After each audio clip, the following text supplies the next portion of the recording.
Okay, we are live tonight. What is this? Thursday, August 13th.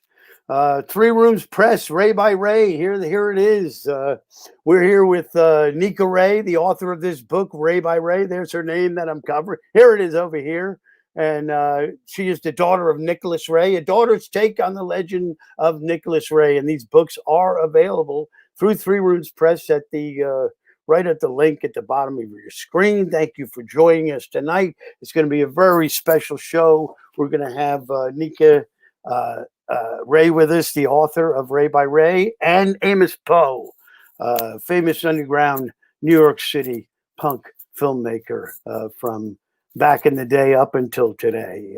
A very relevant filmmaker here in New York who's friends with Nicca, and they're going to be discussing a lot of great stuff, the old punk days, and plus the inspiration of Nicholas Ray on filmmakers throughout or ever since, let's say. So, without further ado, I will show the book again, Ray by Ray, A Daughter's Take on the Legend of Nicholas Ray.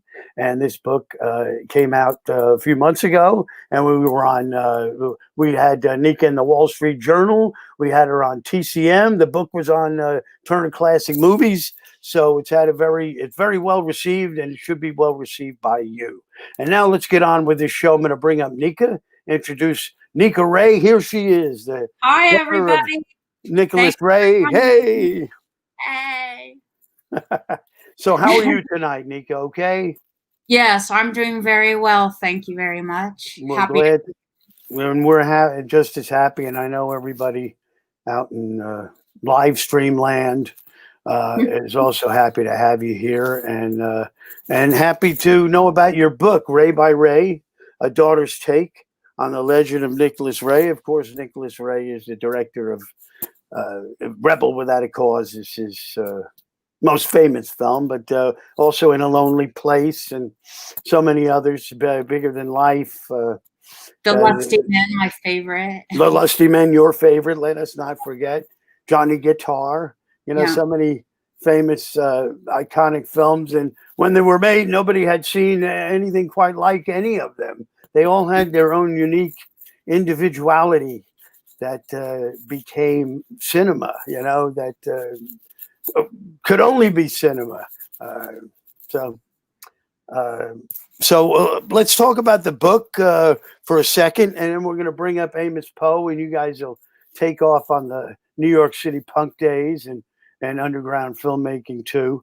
But before we get Amos here, let's talk about Ray by Ray and your motivation. You worked a long time on the book. How long did you work on the book? Over a decade, probably about 15 years. Yeah. The impetus for the book was when I was in college. It was like my last semester of college. I went to school late in life, and I was walking through the halls of the new school, and I thought to myself, I'm like so many children who grew up without knowing their fathers, but I'm lucky because my father left behind a huge body of work. He left behind a legacy, and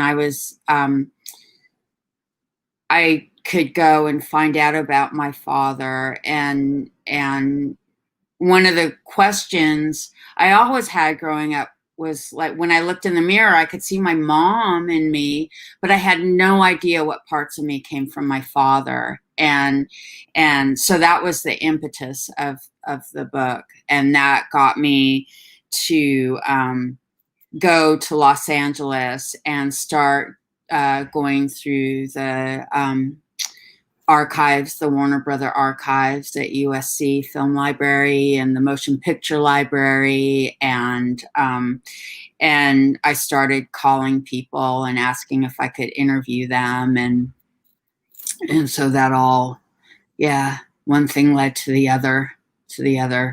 Yeah. And I had no idea. Like when I went to the Warner Brothers archives at USC, and I thought maybe there'd be one box, like banker's box full of memos. but they brought I think it was like 6 boxes of just Rebel Without a Cause. 6 just from that. Wow.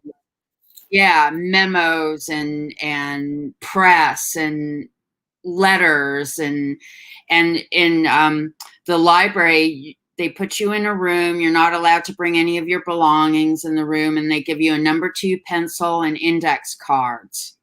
And I was the only one in the room sitting at like this school desk, and it was like the closest that I would ever come to going into the family's attic and discovering, you know, about your parents' life. And it was pretty incredible. The librarians were just awesome in helping me uncover things.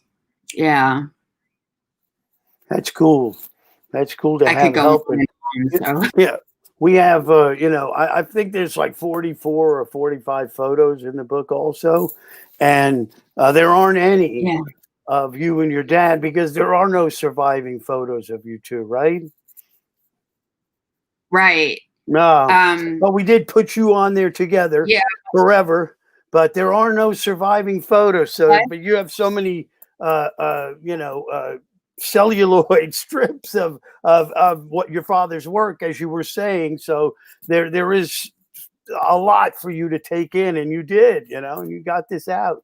It's a monumental achievement for Yeah. you, and I think for, you know, film history too, to have such a take, you know, coming from your desire, and to take the journey you did. It's the only journey anyone's ever taken quite like it, you know, and so, you know, we love this book, Three Rooms Press, and we want you to get it out there in film lovers bookland. So the link is down here. But it's a pleasure to have you. You know what? We're going to bring up Amos Poe now. Legendary. There he is, Amos Poe, who's old friends with Hey, me. Peter. Good to have you on board. Nicca. I'm sure everybody's excited to have you on here. The director of The Blank Generation. And years ago, I was on Delancey Street in that first block.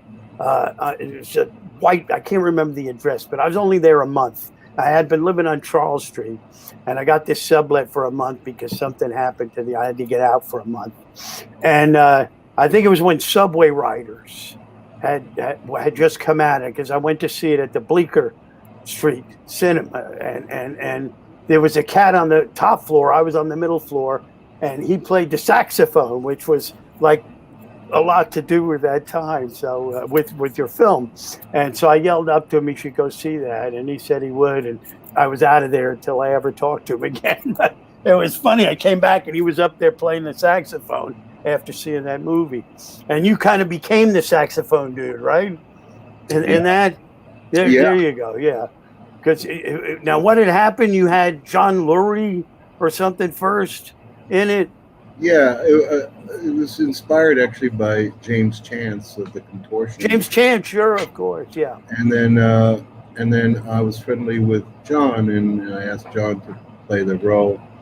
And you know, it was kind of a complicated film, and for a number of reasons.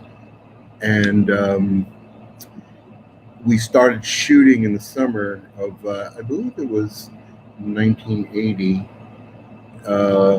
And or it might have been 79, I can't remember now, but we shot for I think 6 days and we ran out of money. And then we had to wait about 5 months, so we shot in the hottest days of summer. Then we waited 5 months and we got some more money, a few $1,000s more to finish it. By that time, John had his band, the Lounge Lizards, were going strong. And he called me on the night before we were supposed to restart and said, I can't do it. And we already had some issues, obviously, with costume because there wasn't going to be, continuity from summer to winter. So I kind of thought about what the film was about, which was about obsession. And my obsession to make the film, to finish the film, and overcame any problems. And I remember seeing a Buñuel film where he had two actresses playing the same role. And I thought, well, if Buñuel can do it, I mean, that's always my way of dealing with stuff, is what would Buñuel do, or what would Nicca Ray do? Oh my God. And it was like, at the time my ethos was fuck it. And I'll play the same role as John, and I'll direct myself as well as the other people in the film, and we'll just continue. And I'll intercut those. But I had to write an opening scene, a new opening scene, which was about a screenwriter who was so obsessed about his main character that he became the character. And So it's like at least your image wasn't likely to change, and you could finish the film, right? Unlike John's, whose image changed, so he no longer connected. He wanted his new image to carry on and it did, I guess. I guess he made the right decision, but it's kind of tough to quit in a mid-project. But we're not here to discuss his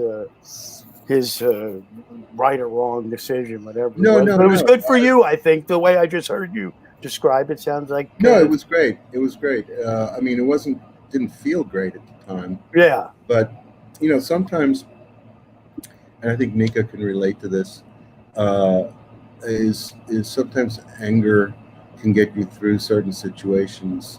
It gives you a certain power to overcome, obstacles. And filmmaking is all about overcoming obstacles anyway. That's really all filmmaking is. Definitely true. I wanted to ask you too, before we get into the real punk days, because let's say the blank generation. But what is this? Don't expect too much that Susan did. You know this film, Nicca? Don't expect too much. I do know it. I haven't seen it. You haven't seen it yet? Were you familiar with it at all, Amos? Or no? See, I just discovered this today, and I was wondering. I guess we can move on from that. But she had the other film. What was the other film called that she did with your father? She finished. We Can't Go Home Again. She'd finished that one. Okay. The film that. I read a funny line. I think that when. Go ahead. Oh, I read a funny line today by Sterling Hayden, who went to see that at Cannes that year. That it was really, that they put it, they showed it at Cannes, and he said, "I wonder if my old friend is on psychedelics now." Right? So pretty funny. Yeah, pretty funny line.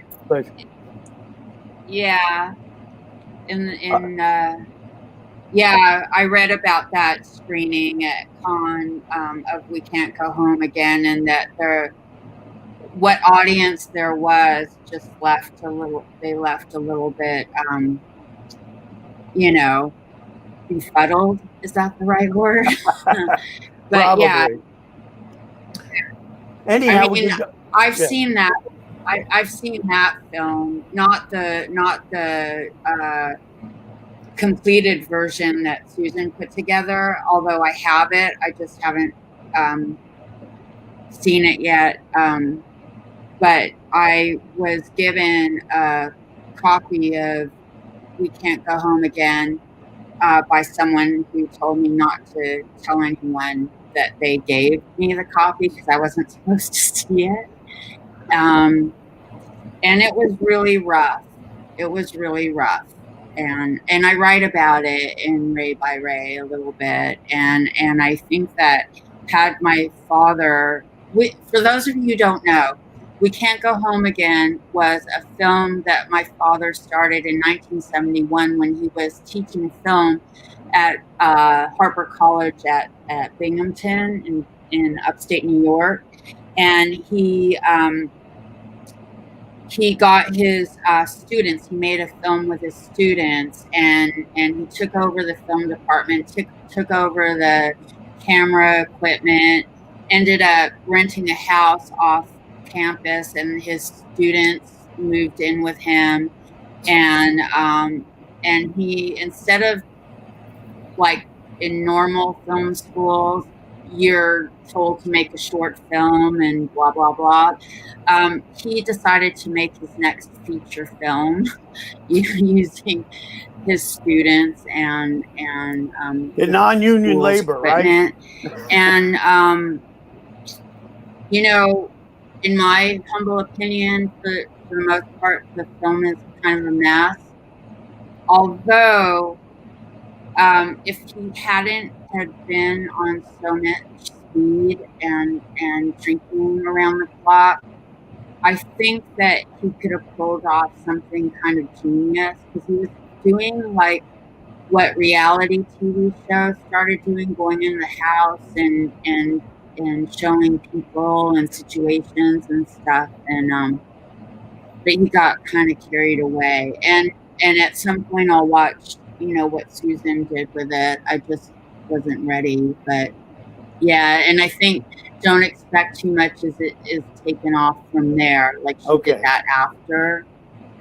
Well, maybe you should watch it. Maybe it'll inspire you to do the same to this film like you did with your book. Maybe you'll get a hold of all of that footage and find that genius. Might be something to look at. It's a possibility, you know, something there. You never know. Anyhow, we want to go to the punks. We want to go to the punks, the blank generation. Back then, you had come to New York, and Amos, of course, you were down. You were, you know, one of the vanguards of that time, and you were making. In fact, I read somewhere you made a short film, or what was it? Happiness is a Warm Gun in Buffalo, with all your high school senior girls, the pretty ones who would never talk to you. You had them jumping out of a barn door, a barn something naked and running through a field, and so that's good for you. You were made for this. You found that scene right away. It was good for you, and you too. You know, you needed a place to be at that time, and you belonged to that era. I remember I was down there, and I lived in the Bronx, and one time I was up at a guy's apartment in the Bronx.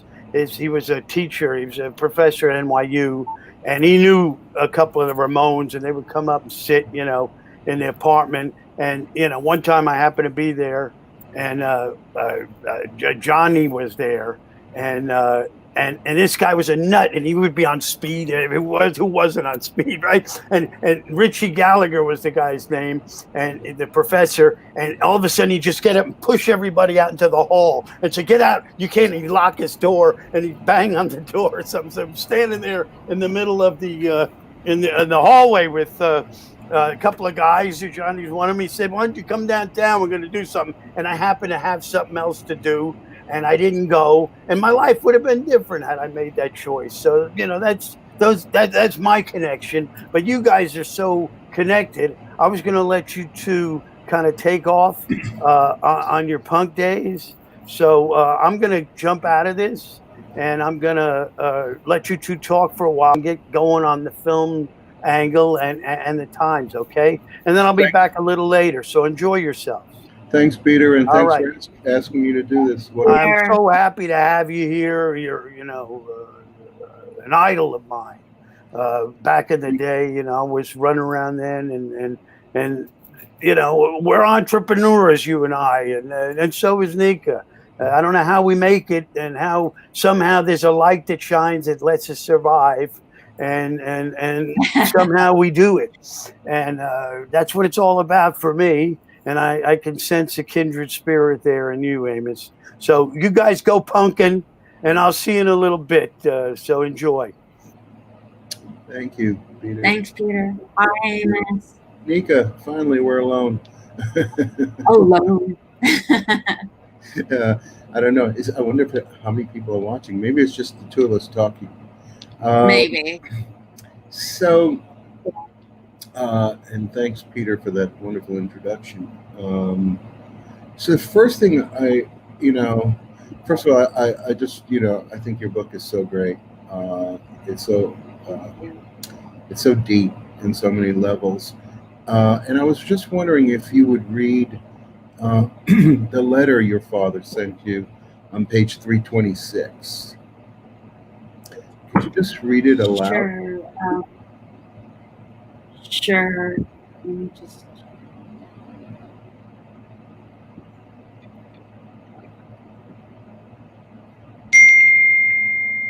On what page?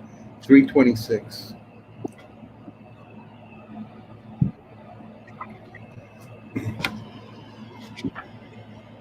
It's a Dear letter. Nicca,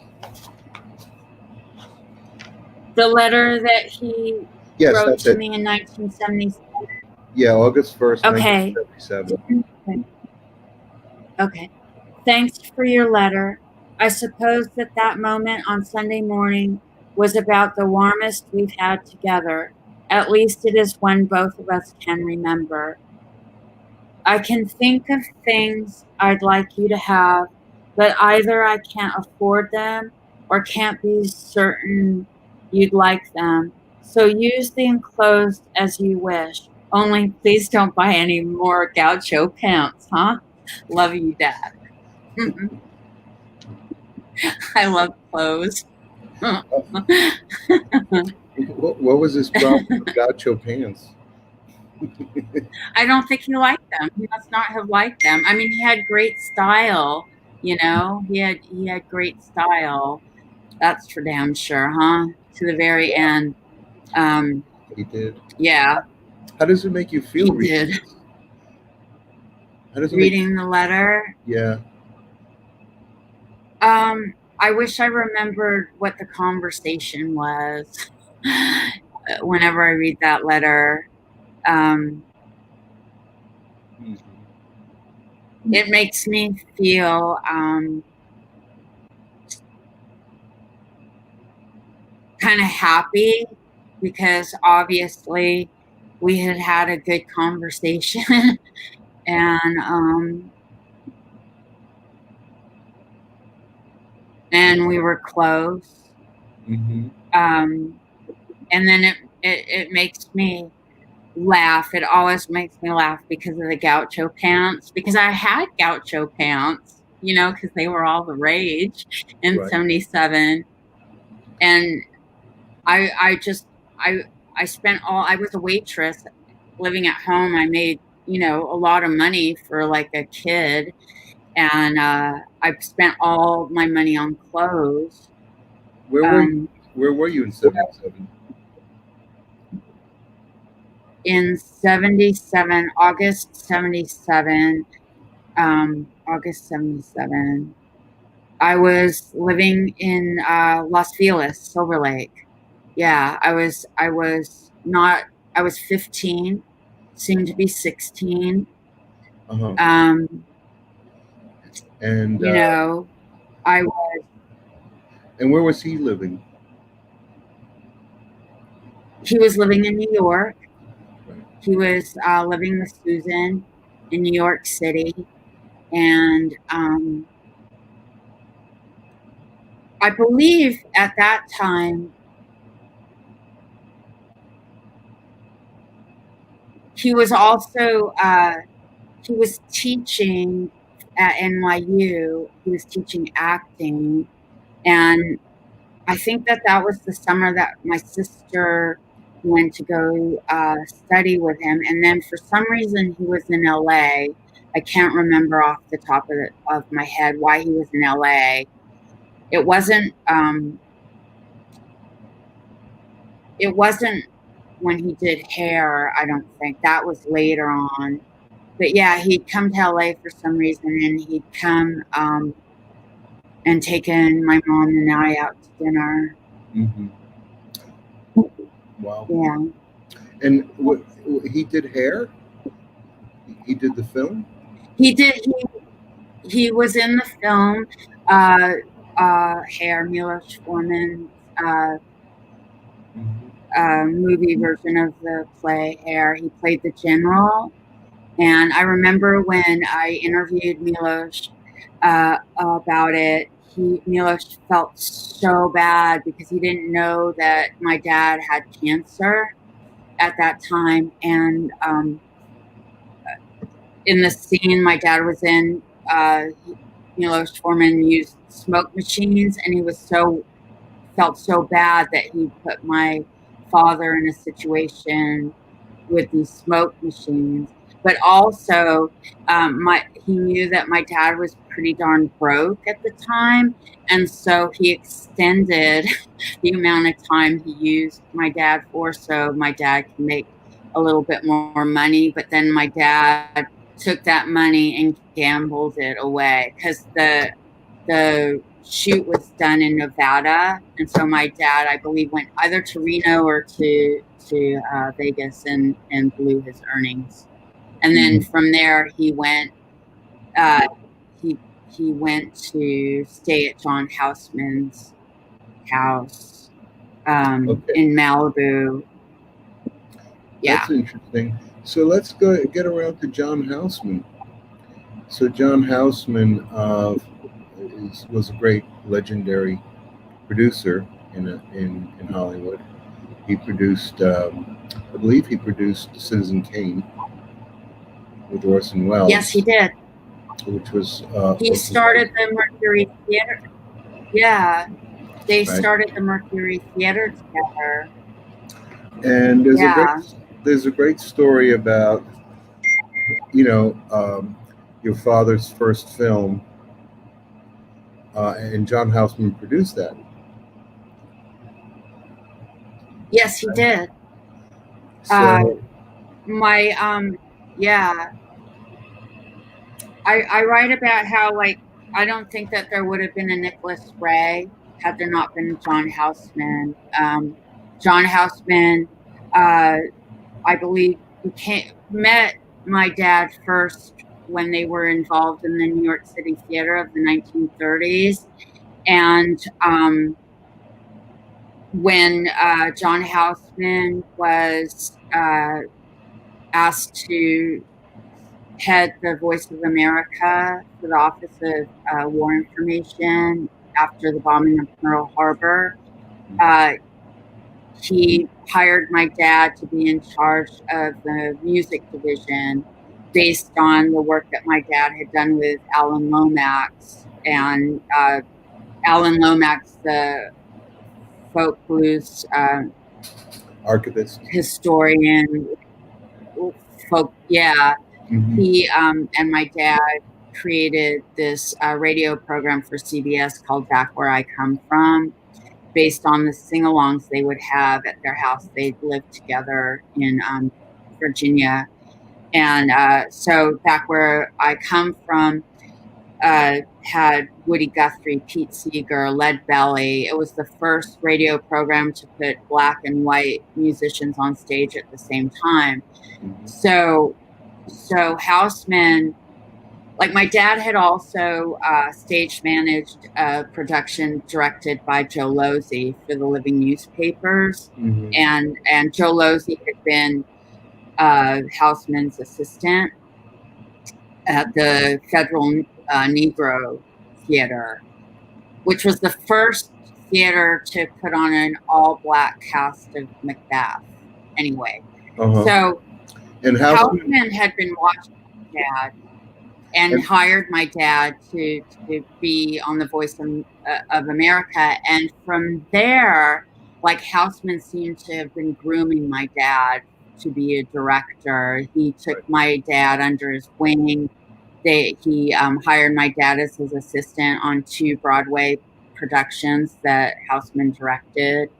And then, Houseman was producing for RKO and came across Thieves Like the Us book They Live by Night. Yeah, Thieves Like Us, and said this is a perfect vehicle for Nicca Ray to direct. Right. Yeah. And then he fought for him to direct it.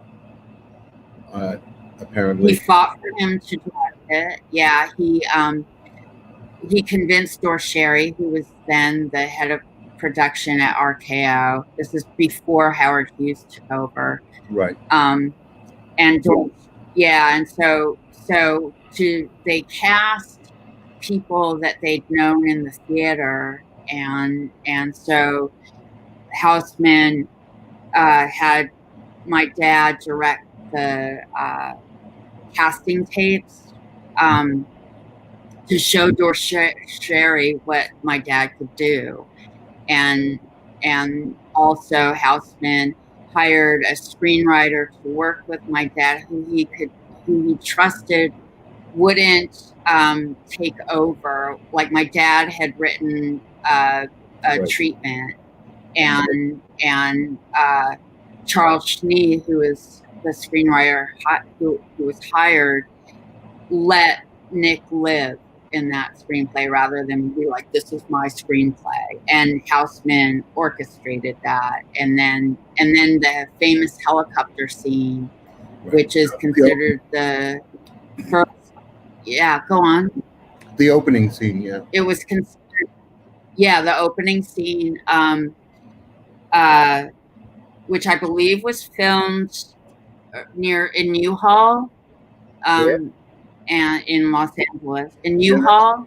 That's what I got one question to ask you, which was, where was They Live by Night filmed from Tab Falco, the musician. So you wanted to know where it was filmed. Well, I believe that the helicopter scene was in Newhall, and I got that from Bernard Eisenschitz, the biographer who wrote Nicca Ray: An American Journey, and he was really thorough in his research. But yeah, so that helicopter scene was like the first to film an action shot, and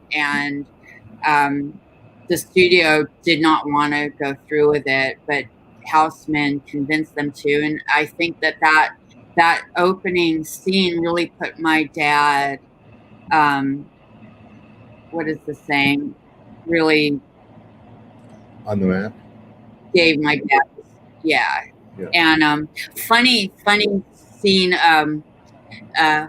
Farley Granger told me that in one take he had tripped and sprained his ankle, and that's why he limps.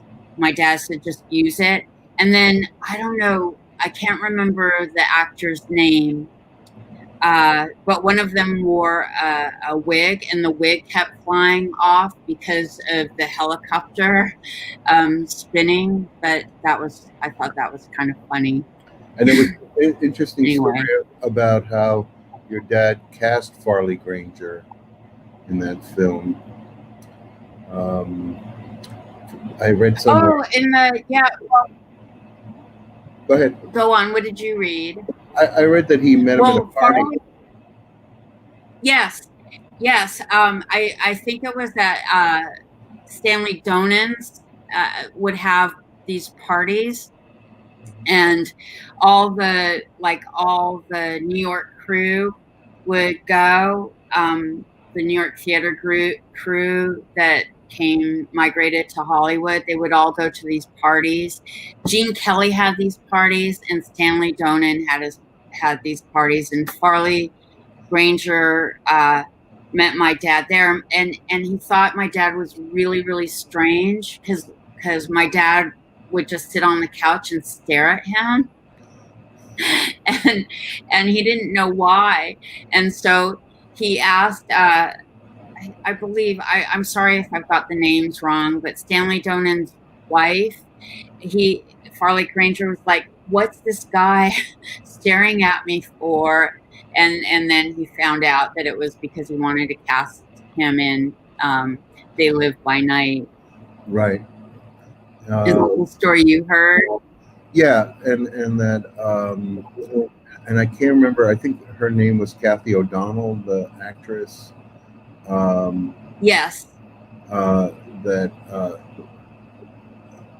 Nick just asked Farley, who do you want to play opposite you?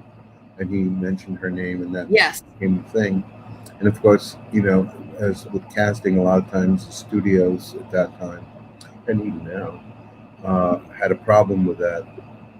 And I think Robert Mitchum tested. Well, they were both different. What? I think Robert Mitchum also tested for that role. Oh, really? Yeah. Oh, yeah. Apparently, Nick and John Houseman were like, no, it's Farley Granger. And Farley Granger was under contract with a different studio. And Mitchum was under contract with RKO. So there was a thing about, look, we're already paying Robert Mitchum. Why don't you use him? The problem was, I think that Robert Mitchum's star was rising, and to play, essentially an anti-hero was I'm wondering, when I read that, I was thinking, I wonder what it would be like if Robert Mitchum played that part. But it would have been different because Farley Granger had this kind of teen idol feel to him. I think that you could be sympathetic with Farley Granger in a way you couldn't be with Robert Mitchum. Do you know what I mean? Like, sort of like Martin Sheen in Badlands. Yeah. Who had that, James Dean look. And, different directors, I think, eventually, find actors that embody their fantasy of the characters. And so Farley Granger and James Dean, were a similar tread. And then there's, so there's the two people on the Lamb movie kind of thing, where Altman did it later with Thieves Like Us, and then there's Bonnie and Clyde, and then there's Badlands, and a multitude of other great movies, actually, because it's such a great theme. But I don't know, They Live by Night to me is like, it's such a beautiful film.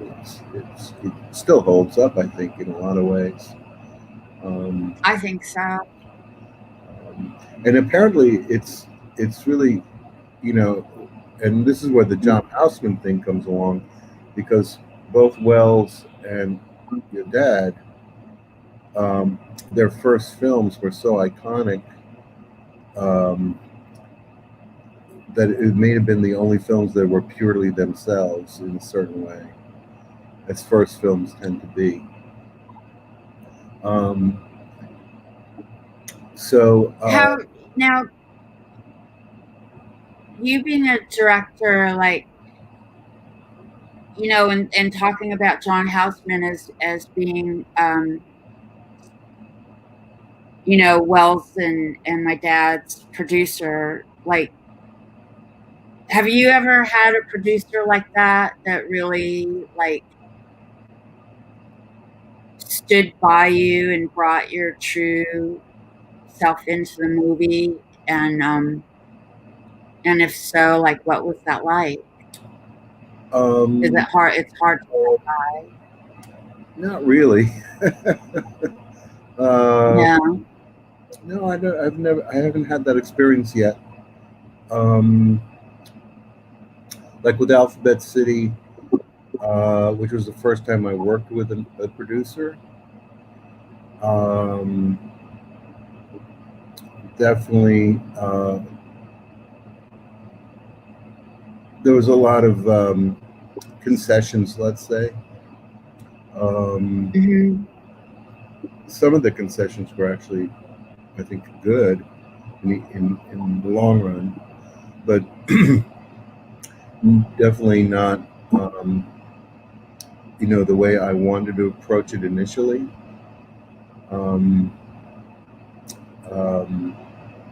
And definitely my experience on Rock at Gibraltar, which is the film that I wrote and, cast and started filming for the first 3 weeks, and then I got fired.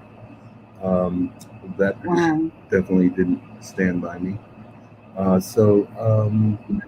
Yeah, no, I haven't had that experience, the John Houseman experience.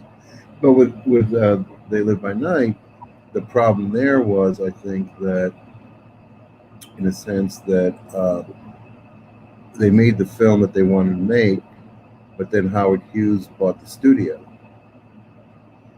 Right, and shelved it. And then shelved the film for a couple And shelved of years.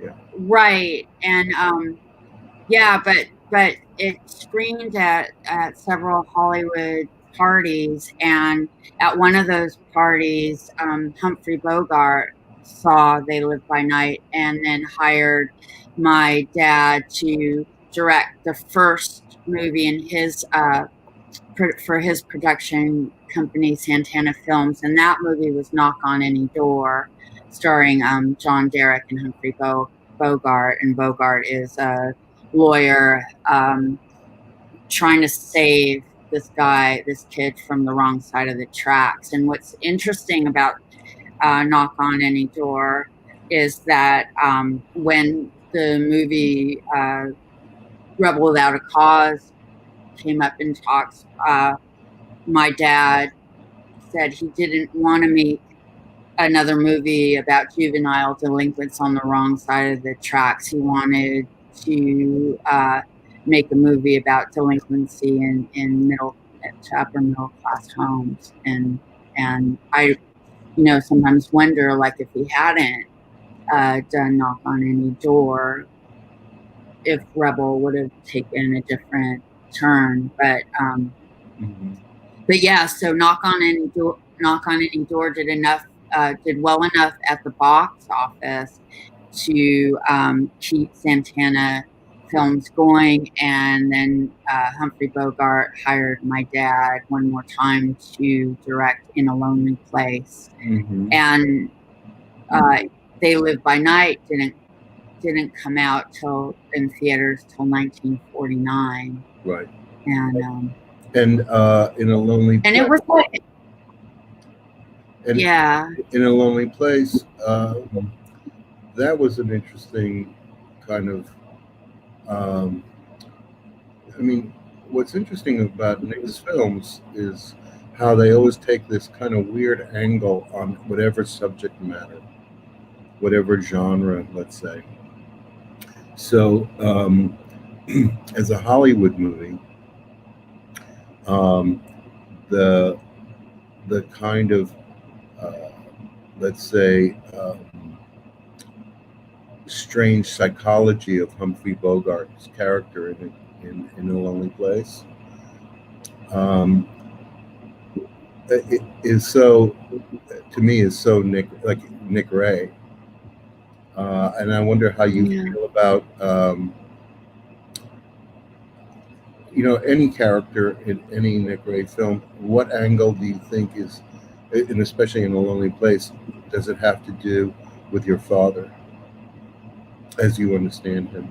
Well, I, when I first started this whole thing, I thought that I would find my father in his movies, and I do believe that there are pieces of him in all of his films. In A Lonely Place, in particular, he even said that Dixon Steele was him. When I interviewed the writer Gavin Lambert, and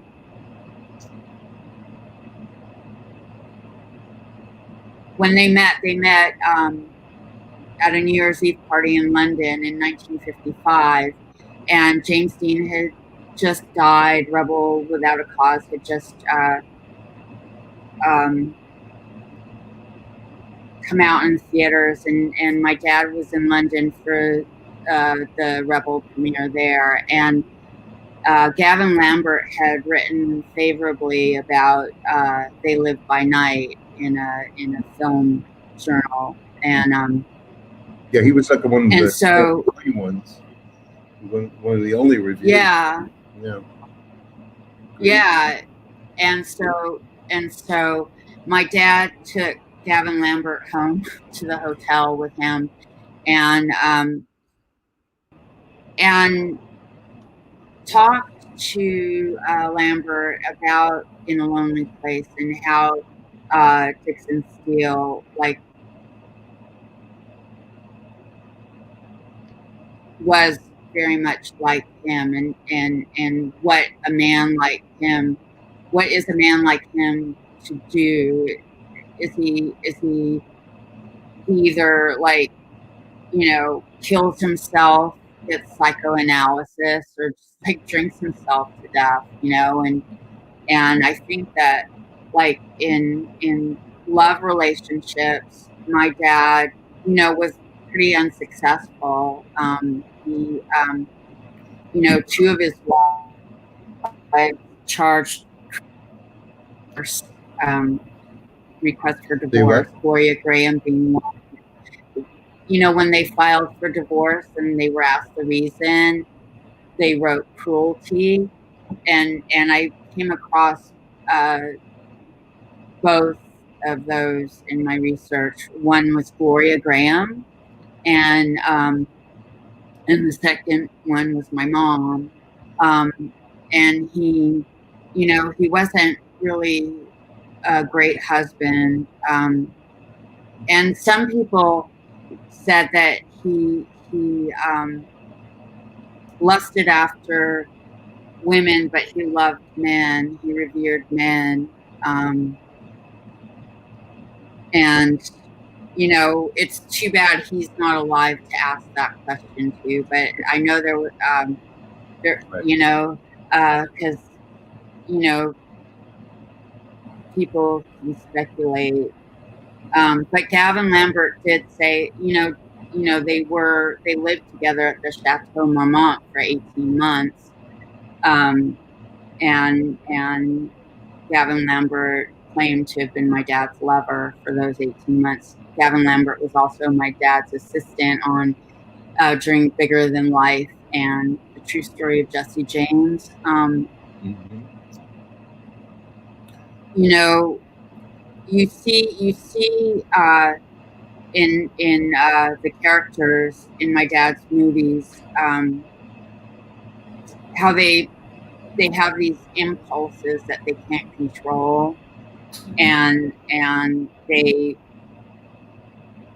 they're violent, and then they look to women to calm that violent streak, and when the woman can't, you know, it ends like In a Lonely Place.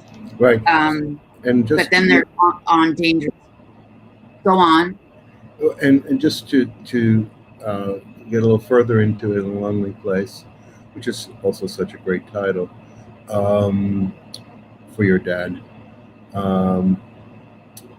is that the woman in that is Gloria Graham. And Gloria, as you mentioned, was married to your dad, and then also married to his son. And I love that passage in your book where you say, how do you say it? It's sort of like, you know, Tony was your brother, your stepfather. You know, what was that? That confusion. So let's get into a little bit of Gloria Graham and In a Lonely Place. What's your take on that? Well, she was perfect to play Laurel Gray. And my dad, even though they were separated, he fought for Gloria to be cast. And they kept their separation a secret. And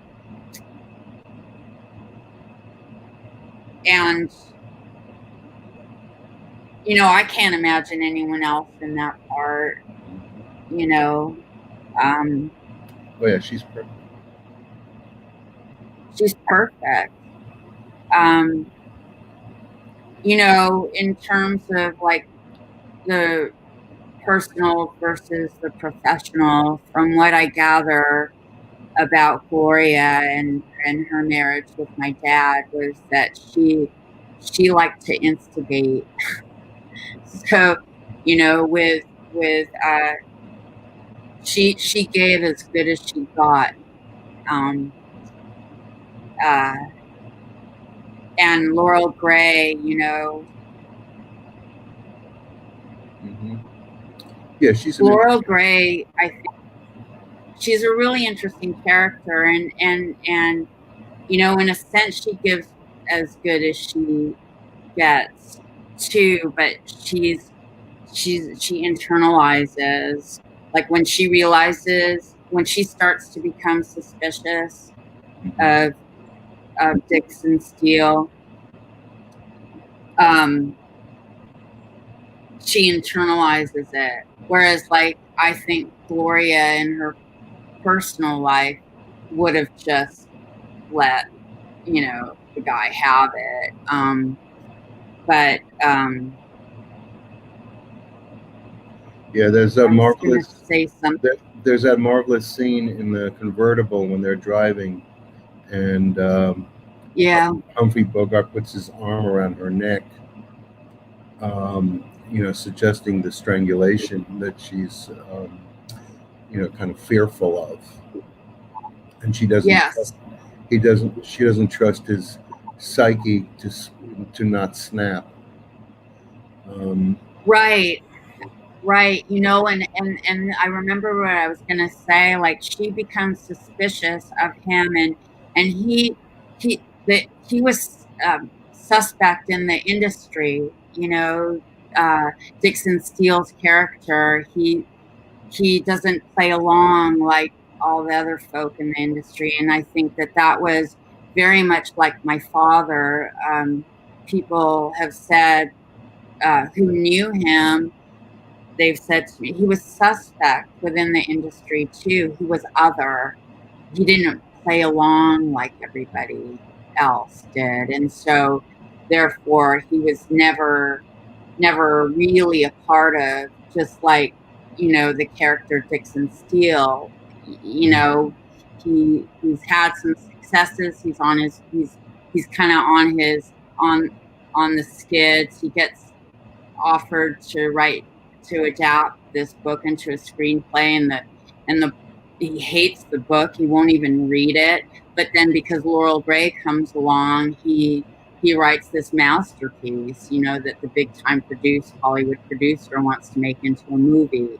So he gets that, but he loses the girl. He gets the movie, he loses the girl. And like, you know, my dad had a lot of relationships with women.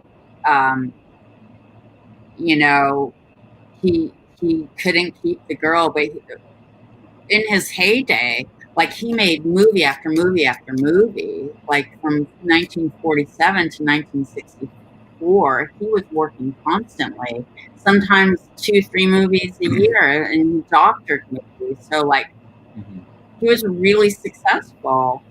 Yeah. Especially being suspect within that industry, you know. I think, you know, it seems like... Hi, everybody. How are you? Good. Oh, hello there. I didn't mean to. I just wanted to say this about Amos Poe said about your book, Nicca. This was the blurb, which kind of fits in here. That Nicca Ray is film director Nicca Ray's daughter, and as her marvelous memoir unspools, she could be a genetically engineered female protagonist of an imaginary Nicca Ray picture. So as we get into these fictional characters, I really like that, how you drew that out of her and her place and in a lonely place. Her job, what she did, was a lonely place too.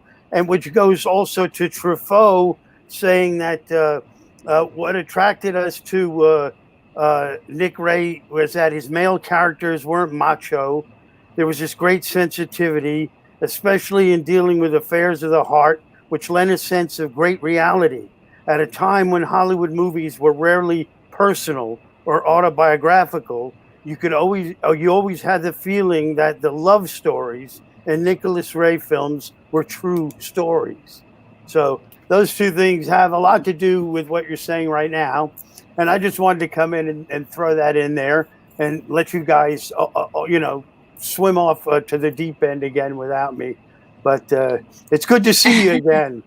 I'll take the glasses off. Thanks, Peter. All right, we'll see you in a bit. Keep going. Actually, I think your book is a Nick Ray movie or Nicca Ray movie.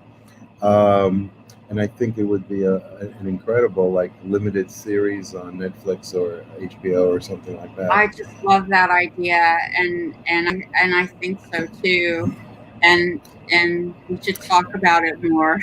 Yeah, well, it's kind of an investigation. Oh, look, Tav Falco wrote, "They Live by Night is the most poetic, prototypical, lyrical, and haunting American noir film of all time, which evokes the innocence and the darkness of abiding yet renegade, doomed love that lives within itself and betrayed by a society of license and inclusion, an unequivocal masterpiece that transcends notions of a first film." Yeah, I really, I don't think there's anything that you could say superlative about They Live by Night that I wouldn't agree with. It's just one of those films that just makes you want to make a film. And I think your book is equally interesting and deeply evocative of sort of like a detective yarn, where the daughter looking for the father. And I wanted to ask you actually, what do you think happens to a child when a father abandons the child? The feeling of abandonment.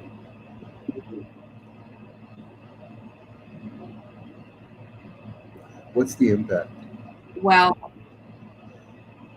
I think that child becomes lost, and there's a sense of never being whole and needing the father to,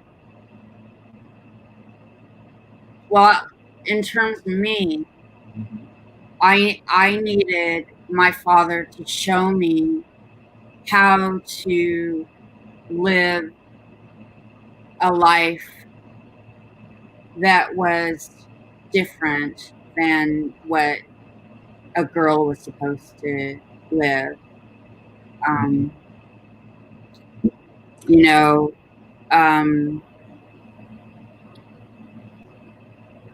I just think that when you don't know both your parents, you're always kind of questioning who you are. And for me, I didn't really get along with my mom. I had a really hard relationship with my mother. And she had her own demons as well, right? She had her own demons, and I was really angry with her, and I didn't want to be anything like her. I didn't want, to listen to her. And I became this scapegoat, because I would defy her, and it all, everything that happened to me, it was because I was a bad kid, and I just longed for my father. People, he was fucked up. When he came home that first time after not seeing him for 10 years, he was fucked up. And, and I remembered in doing the research, just how shut down I was, but after he left. But I think in my mind, I thought he could show me, what it was to have a life in the arts. And in my opinion, as a kid, my mom had given all that up to go work in an office, and I wasn't going to do that.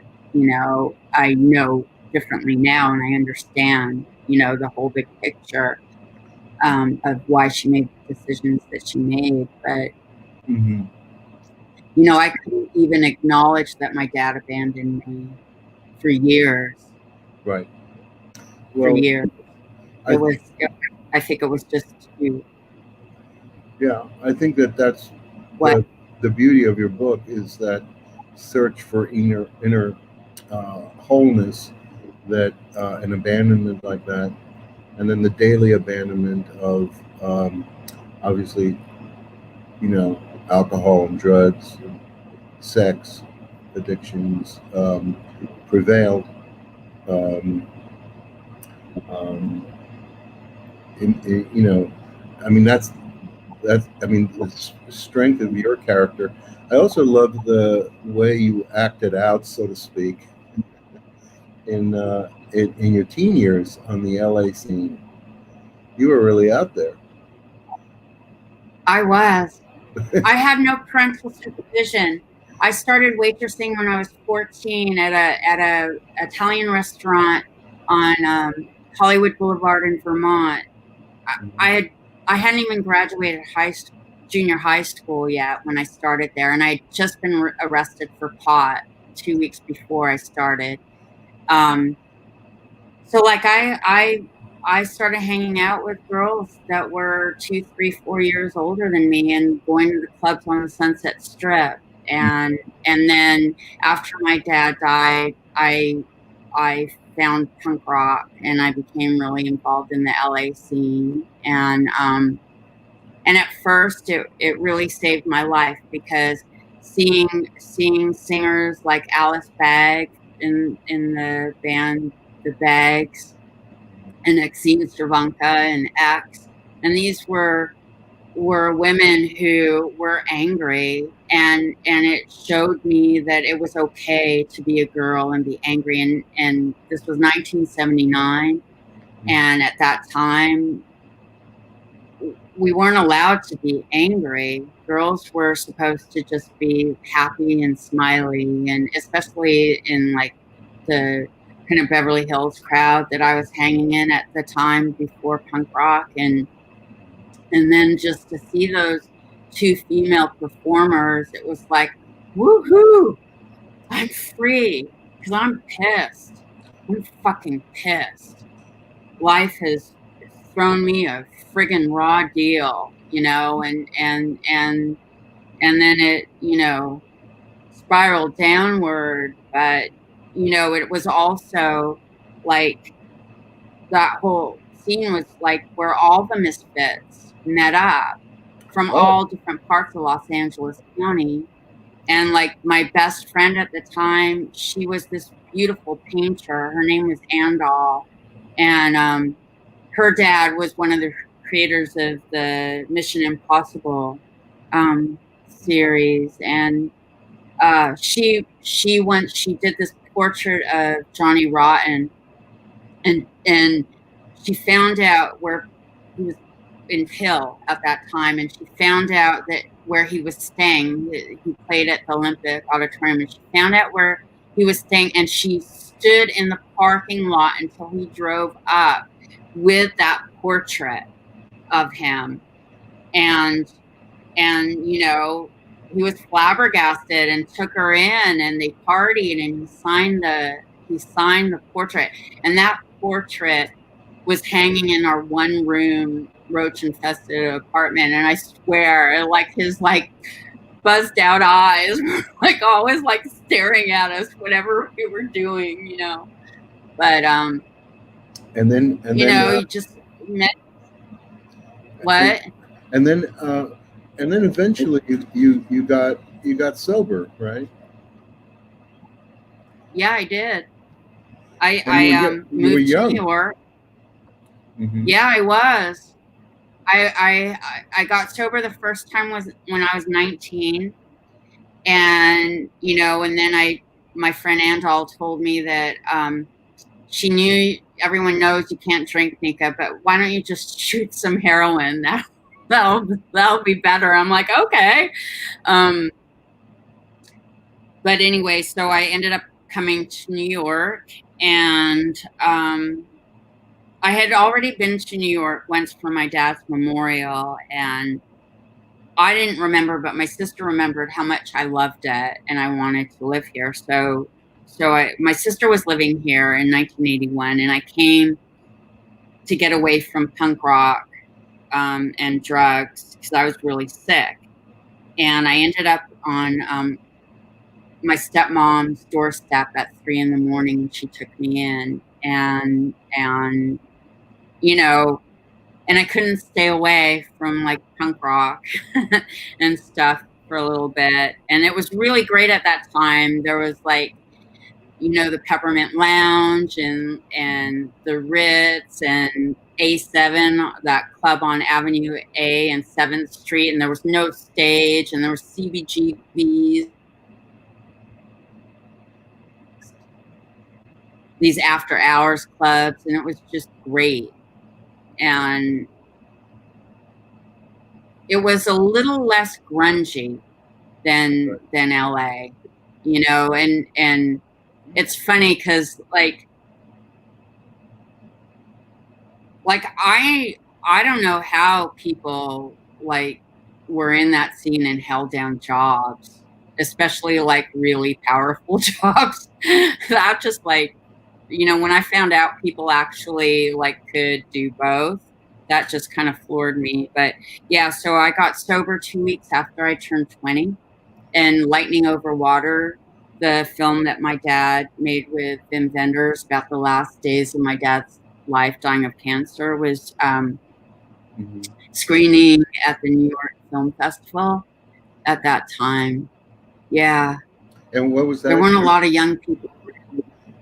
What was was that experience like? Yeah, seeing that film, because that's an amazing film too. Well, I saw Lightning Over Water before I moved to New York.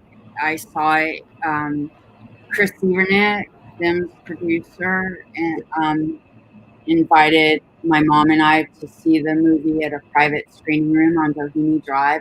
I think it was before Vim was going to show it at Calm, and I was really scared to see it, and I dressed in all my spikes and all my eye makeup out to here, and thinking like that would like protect me, you know, my chains and my spikes and tough girl. And there I am with all these like people in suits, and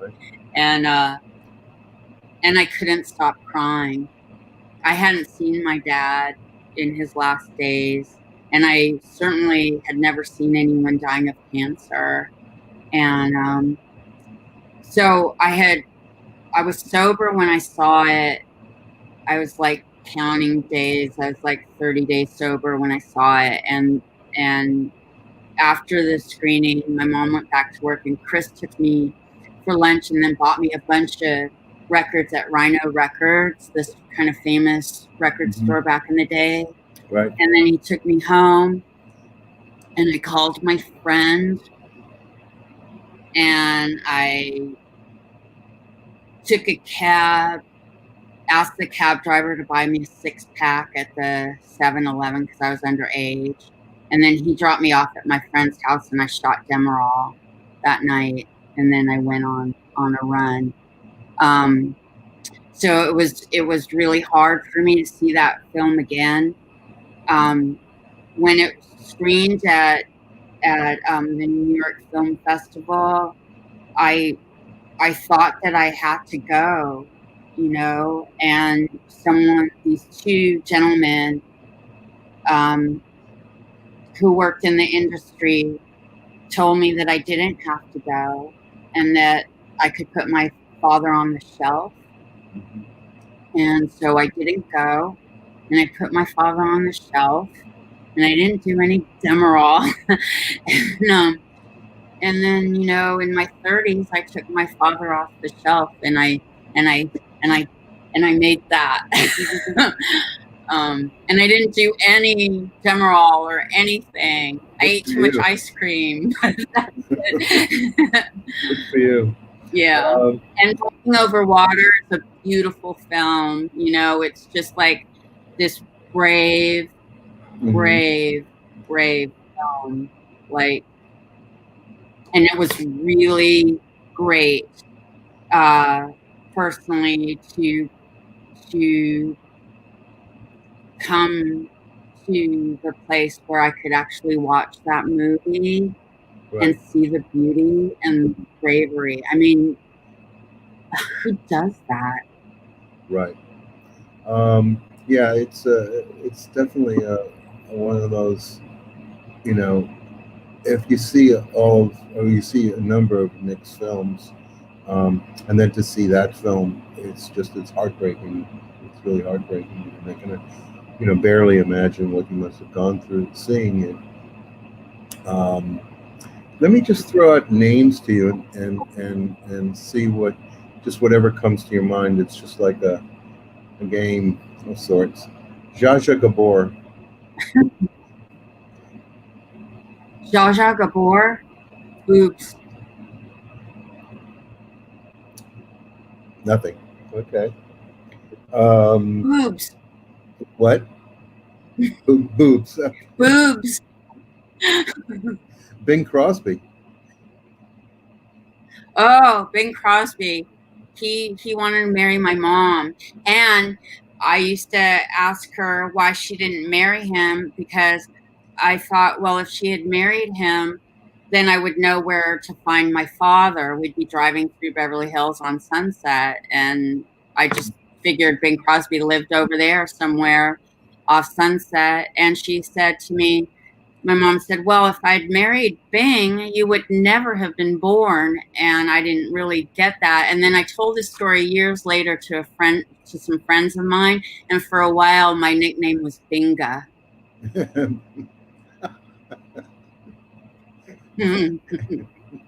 Crosby by Crosby. A whole different book, really. How about James Dean? Oh boy, James Dean's loaded. But the first thing that comes to my mind is a quote, Charles Beach, who was a Cahiers du Cinema writer. I interviewed him, and he said James Dean ate Nicca Ray. He aged him? Ate. Oh, A-T-E. A-T-E. Ate. Mm-hmm. What was their relationship like, you think, from your investigations into Nick? What was James Dean's and Nicca Ray's relationship like? Was it father-son, brother-brother? I think that it was father-son. I think that in James Dean, my father found his ideal son, but I think that it goes deeper than that. I think that James Dean was the love of my father's life.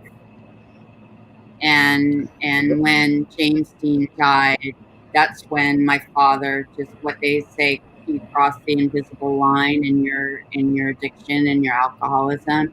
After James Dean died, my father just went off the deep end, and in looking at his career and the choices he made, just seemed like he didn't give a shit after that. He wasn't going to pull himself together, you know. It was,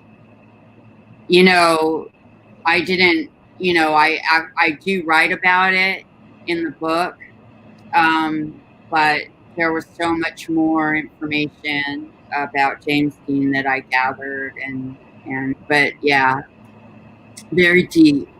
Yeah, you can see in just the angles and the shots in Rebel Without a Cause how much love there was from whoever was behind the camera of James Dean, and within the context of the frame, how much freedom he gave Dean. Yes. Dean owned the film in a sense. Yeah, like some people took that as Nick relinquished control to James Dean, and James Dean directed the movie, but it wasn't that at all. Nick knew how James Dean would work, and gave him that reign. Yeah, that's what a director does. It gives an actor that a space, and he gave him that space. Yeah. But just the angles on every shot are just like, you can always. I think that's one of the things is like, how do you direct the actor and how do you direct the camera? How do you direct the sound? Oh. And the perspective of it is, there's so much constraint and freedom, so that creates the tension of the film. It's not so much the plot per se. It's like, what is this character going to do with this space and this depth? And in that film, you can really see a director just, number one, being in love with their protagonist, and especially the protagonist's flaws, let's say, and realizing that those same flaws are the protagonist's assets. So his rebellion, so to speak, is actually his asset, his anger. The same thing you were doing on the Sunset Strip, and years later, obviously.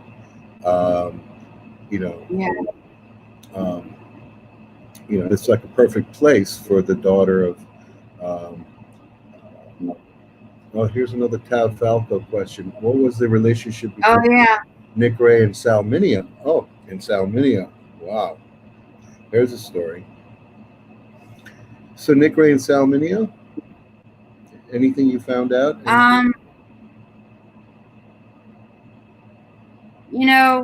Not really about their personal relationship.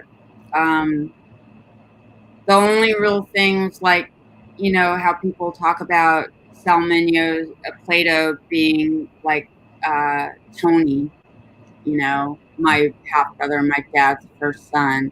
And I think even my dad said like Tony was a Plato of sorts.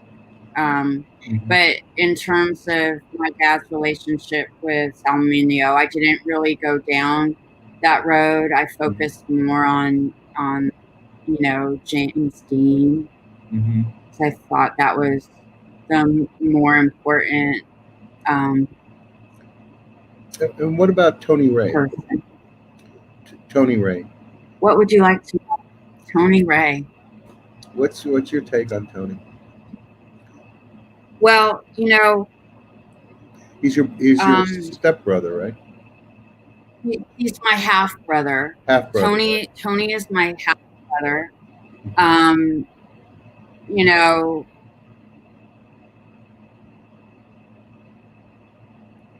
I think he's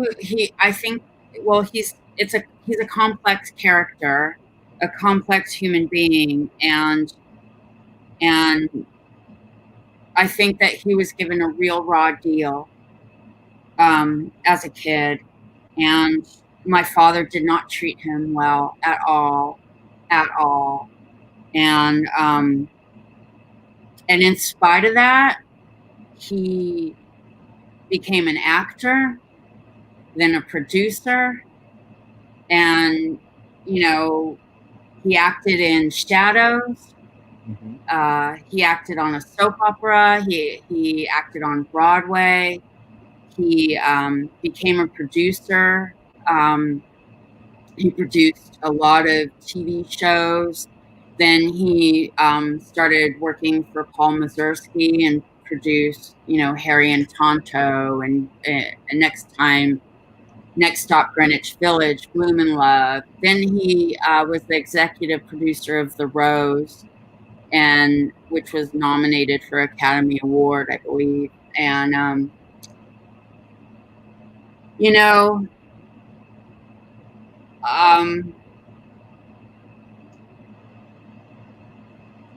he was a sort of traumatized kid too, in a way, right? He was traumatized, traumatized. He was put in one kind of home after another because his mom wasn't really able to be a mom. And then he was brought out to Malibu when my dad was married to Gloria, and you know, he was 12 or 13, and she seduced him. Mm-hmm. And he had no protection.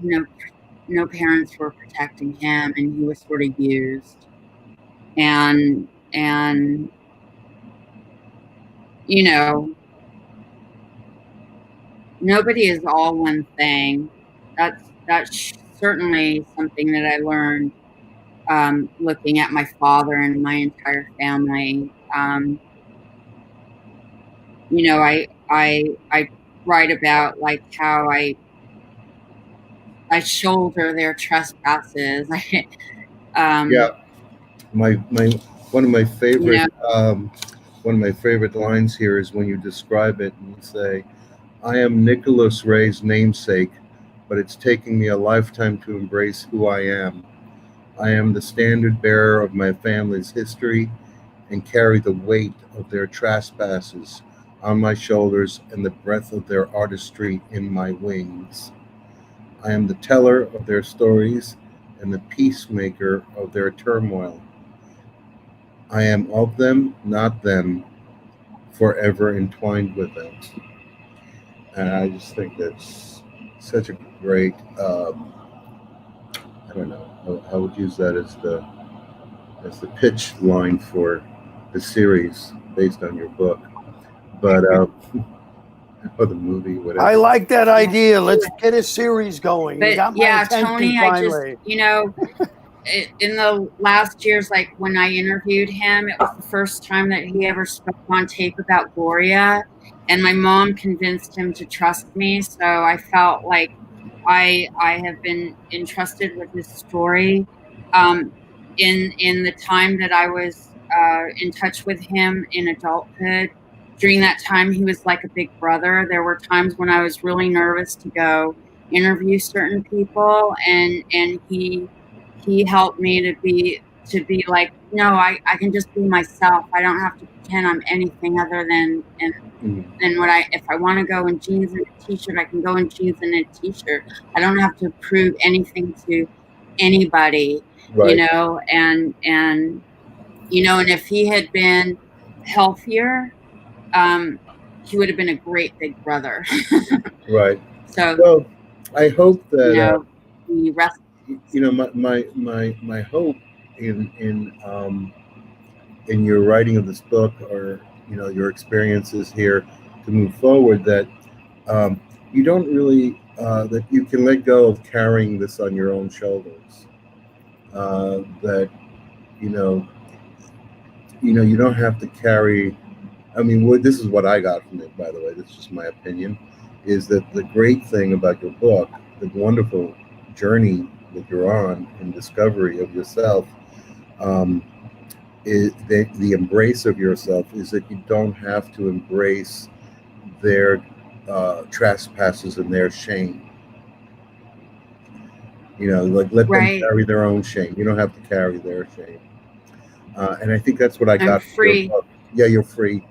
And I think that that's the you know, the discovery that all great art creates, is a freedom, and also an embrace of the reality. But like, hey, that's life. You know, it's there to break your heart. Thank you. And it's such a heartbreaking story, but I love you for writing it and making the reader privy to an account, an inside account, not inside so much of the, because you weren't there in his filmmaking, but an insight in the emotional process of what a parent's abandonment does to a child. I think it's just a great yarn of abandonment and discovery. So thank you, Nicca. Thanks so much for writing this book. Thank you. Uh, Thank you so what a much great for read. reading it. And I just hope, like, if there's people watching this, hey, get the book, man. Just We've get got the book. people out there, and I was going to say, like a lot of that new wave at the time, the outsiders or insiders, say Joseph Losey or Anthony Mann, Robert Wise, a lot of the Robert Aldrich, a lot of the Don Siegel, many of the directors that came out of this time. Nicca Ray was one of the first to, like that. But there was also Sam Fuller, and his daughter Samantha Fuller wrote the forward, the introduction to this book, Ray by Ray. So you could say a lot about the two of them in the same sentence. Sam Fuller, two different paths, but very similar in the fullness or the finished product being individualist, listically, unique visions. Well, Sam was, I didn't meet Nick, but I met Sam, and Sam was amazing. Amazing. I'll never forget a flight I took from New York to Milan to a film festival with Sam. And I arrived, and they told me, "Oh, we got you a ticket in first class right next to Sam Fuller, who's flying on the plane from LA."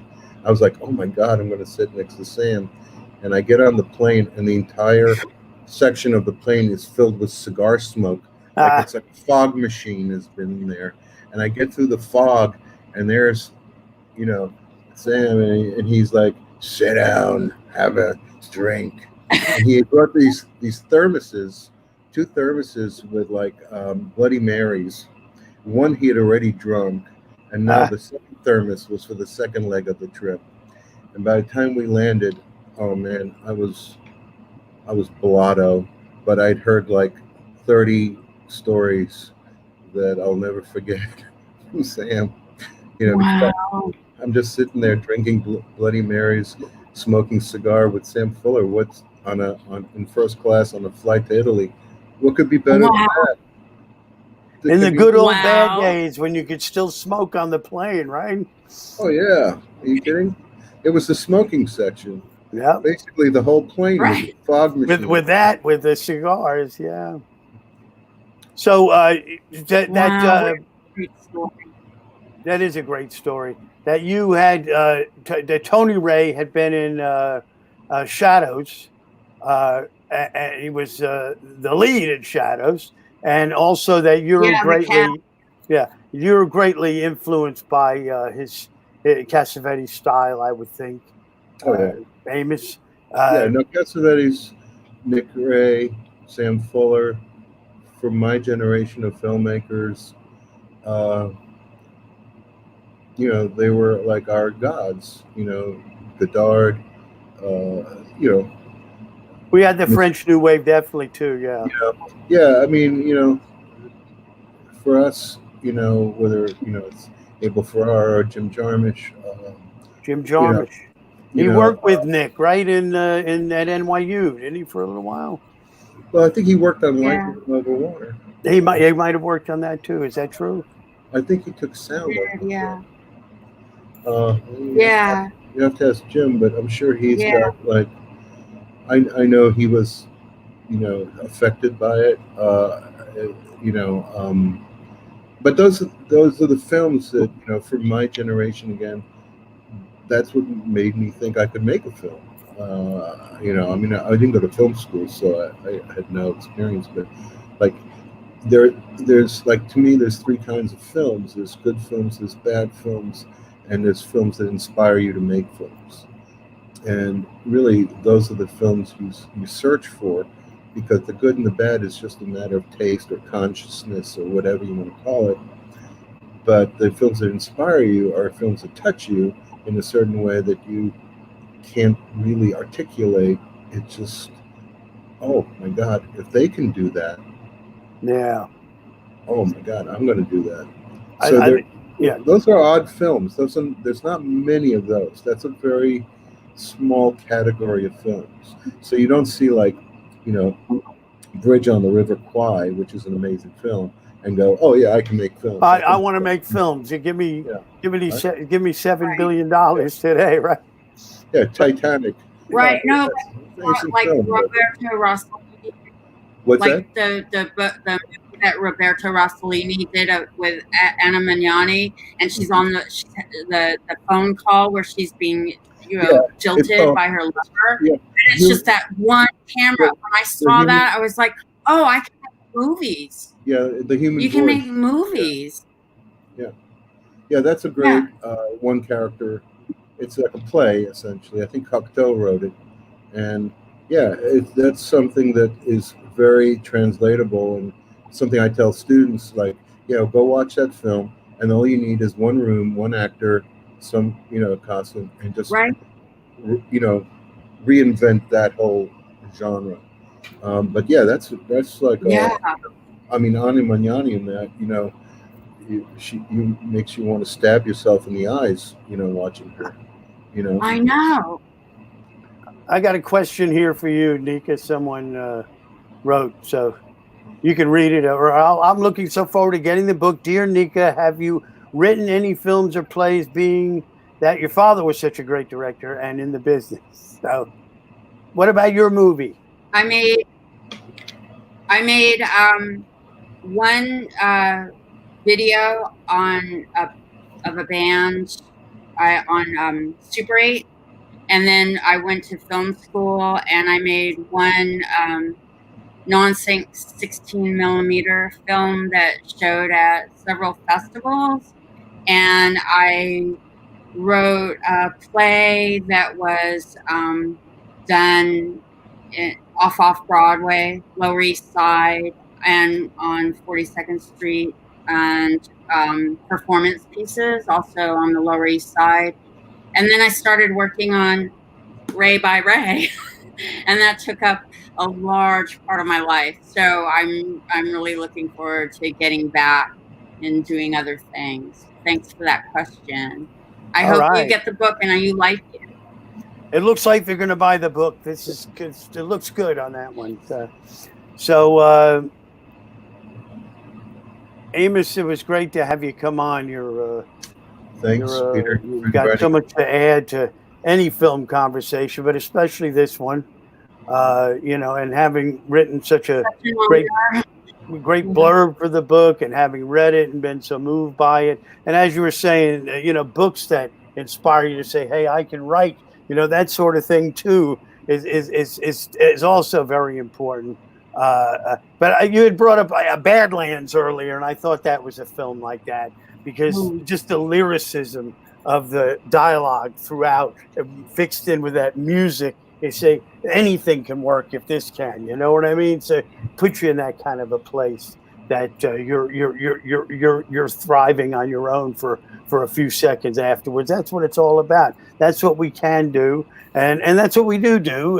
Whomever we get through to, the book, the films, publishing. Well, whatever it is that we do have that opportunity, and I know that it exists out there in the hearts of others, that we have done that to others too. So we've got a lot to keep our head up here and look at each other and enjoy this time we've had together.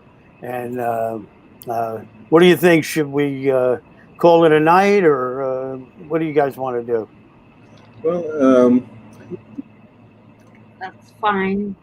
All right. Well, it was really a good time for everybody's Ray by Ray. Let me turn on the banner. I got to get the banner going again so people can know where to go down there. Ray by Ray, A Daughter's Take on the Legend of Nicca Ray. And that's Nicca right there. That's the daughter of Nicca Ray, who wrote the book. And Amos Poe is below me, director of The Blank Generation and Alphabet City and of Subway Riders and quite a few other. What have you done lately? What are you working on at this time, Amos? To tell the people out there what we have to look forward to. Well, right now working on actually a series and a music video for an artist named Shilpa Ray. Not Nicca Ray. Not Nicca No. Ray, Chopra Ray. Okay. It's just, this is the Ray month. Good. Shilpa Ray, she's Nicca's, you know, sister from another mother. And yeah, she's awesome. You know, and you know, trying to make a movie in France actually with Jean-Pierre Léaud and Isabelle Huppert. All right. So yeah, see if we can ever get to France again in this lifetime. You're right. That is a big impediment, but still you have dreams. Yeah. And from there, you know, things are bound to happen if we get through this pandemic time of lockdown. Oh yeah. Or we'll figure out another way that everybody will have their phone and you'll edit all those shots and that'll be your film or something. I'm not sure. I think that's what's going to happen. Yeah. It's got to be. But anyway, thanks for inviting me again. Just, you know, I have so much appreciation for your book. It's a pleasure for you to put in with us. Believe me, it's an honor. It's an honor. So I'm going to take us off the air and say goodbye to everybody. And Thanks, I'm going to everybody. take us off the air and we'll be bye-bye, everyone. Thank you. Ray by Ray. Bye.